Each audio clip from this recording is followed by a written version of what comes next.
Assalamualaikum warahmatullahi wabarakatuh.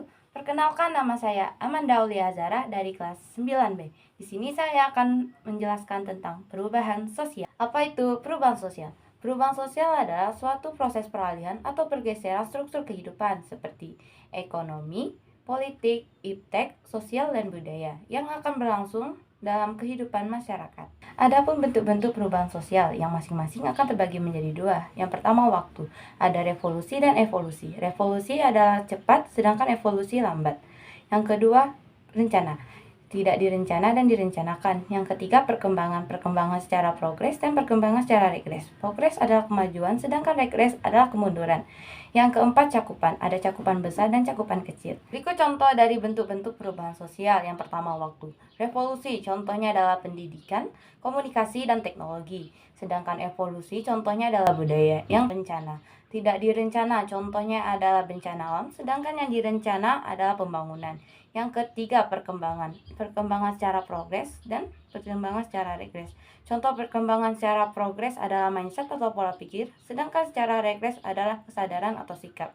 Yang keempat adalah cakupan besar dan cakupan kecil. Cakupan besar contohnya adalah pembangunan, sedangkan cakupan kecil adalah gaya hidup. Adapun faktor penyebab dan dampak perubahan sosial. Yang pertama, faktor. Faktor ini terbagi menjadi dua. Yang pertama, faktor internal, dan yang kedua, faktor eksternal.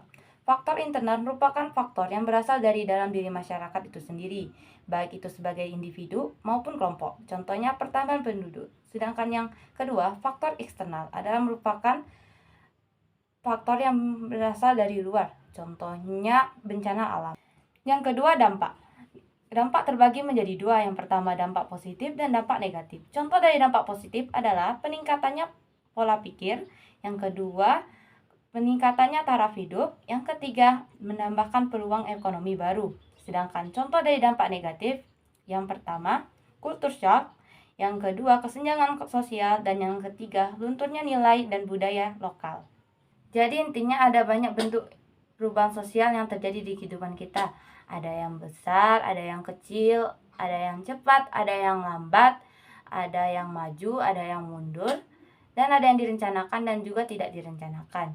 Jadi itu semua bagian dari kehidupan kita sehari-hari.